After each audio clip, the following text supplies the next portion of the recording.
suis écorché le genou. Mais, monsieur Bernard, c'est quoi ce liquide jaune? Ce liquide, c'est la lymphe. Tu sais que la plupart de nos cellules baignent dans la lymphe. Et la lymphe est l'intermédiaire entre le sang et ses cellules.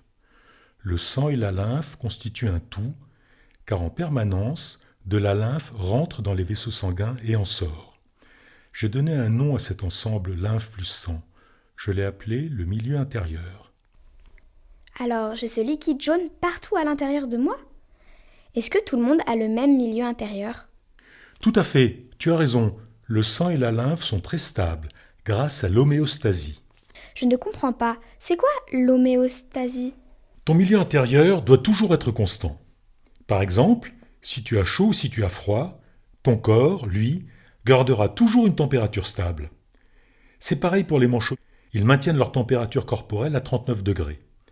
Cela leur permet d'avoir une activité malgré le froid glacial et les importantes variations de température de leur environnement. De la même façon, la composition de ton sang et de ta lymphe ne varie pas malgré les variations du milieu extérieur. C'est cette stabilité du milieu intérieur qu'on appelle l'homéostasie. Elle permet un bon fonctionnement de ton corps dans toutes les conditions. Alors je peux manger plein de bonbons et mon corps régulera mon homéostasie? Tu aimes bien les bonbons. Le maintien de l'homéostasie est assuré par de nombreux mécanismes qui agissent en permanence dans ton corps. En effet, si tu manges beaucoup de sucre, ton corps va réagir pour faire en sorte que la concentration en sucre de ton sang ne s'élève pas trop. Le sucre est indispensable pour le bon fonctionnement de nos organes, en particulier le cerveau et les muscles. Sa concentration dans le sang doit rester à peu près constante. Le principal sucre dans le sang est le glucose, et la concentration de glucose dans le sang est appelée la glycémie. Si la glycémie est trop basse, tu auras des vertiges, des troubles de la vision, de la transpiration, qui peuvent aller jusqu'à la perte de connaissance. Si la glycémie est trop haute, tu seras fatigué, somnolente, tu auras soif. Et surtout, tu risqueras d'avoir un diabète si ce trouble n'est pas corrigé. C'est pour cela qu'il faut que la glycémie ne soit ni trop basse ni trop haute. C'est ce que l'on appelle l'homéostasie de la glycémie. Le principal sucre dans le sang est le glucose. Par exemple, quand tu manges un dessert, la concentration de glucose dans ton sang n'augmente pas beaucoup, car ton foie retient le glucose en excès. Il le stocke sous la forme d'une grosse molécule qu'on appelle le glycogène. Cette réserve de glycogène te sera bien utile entre les repas, surtout si tu es amené à faire des efforts. Moi, au petit déjeuner, je ne mange pas. Et j'ai quand même de l'énergie jusqu'à 10 heures. Comment ça se fait? Dans ces conditions, ton foie découpe les molécules de glycogène en petites molécules de sucre. Elles passent dans ton sang et vont alimenter tes muscles et ton cerveau. Mais comment le foie sait quand il faut stocker ou libérer le sucre? Ah, ça je ne le sais pas encore. Ça semble être un mécanisme très compliqué. Mais je suis certain qu'on trouvera un jour l'explication.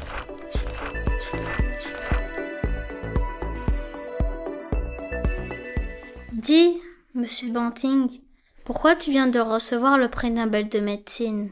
Tu te souviens, Paul, des expériences de Claude Bernard? Elle montrait ceci. Quand il y a trop de sucre dans le sang, du glucose en particulier, le foie le stocke sous forme de glycogène. Au contraire, quand il n'y en a pas assez, il libère du glucose dans le sang à partir de son stock de glycogène. Mais on ne savait pas comment cela était contrôlé. Eh bien, avec mon assistant Charles Best, nous avons isolé une hormone, l'insuline, produite par le pancréas, qui gouverne ce stockage du glucose dans le foie. Mais comment le pancréas sait qu'il doit produire de l'insuline? C'est le glucose lui-même qui commande cette production d'insuline, car les cellules du pancréas qui la sécrètent savent mesurer la concentration de glucose. Comme toi quand tu pèses la quantité de sucre en préparant un gâteau. Alors, quand je viens de manger, qu'est-ce qui se passe? Juste après un repas, on a trop de glucose dans le sang. Les cellules pancréatiques s'en rendent compte et vont augmenter leur sécrétion d'insuline dans le sang. Cette insuline arrive dans le foie et lui commande deux choses. D'une part, augmenter son stockage du glucose sanguin sous forme de glycogène, et d'autre part, freiner sa production de glucose à partir de ses réserves de glycogène. Et si je n'ai pas mangé depuis longtemps? Est-ce qu'il reste assez de glucose dans mon sang? C'est le phénomène inverse.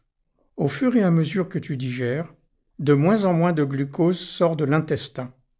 Le pancréas s'en rend compte et va diminuer sa sécrétion d'insuline dans le sang. Comme la quantité d'insuline qui arrive dans le foie diminue, le stockage de glycogène à partir du glucose est diminué. En même temps, la production de glucose à partir du glycogène est activée. Ainsi, le sang est plus riche en glucose à la sortie du foie qu'à son entrée, et sa concentration de glucose est toujours de 1 g par litre. Alors, si je comprends bien, la concentration du glucose dans tout mon sang est constante et égale à 1 g par litre? Tu as tout à fait raison. Le foie ajuste en permanence la concentration de glucose dans le sang à 1 g par litre. Cela est possible grâce à la sécrétion d'insuline, et c'est ce mécanisme qu'on appelle homéostasie de la glycémie. Waouh, merci Monsieur Banting pour ces explications.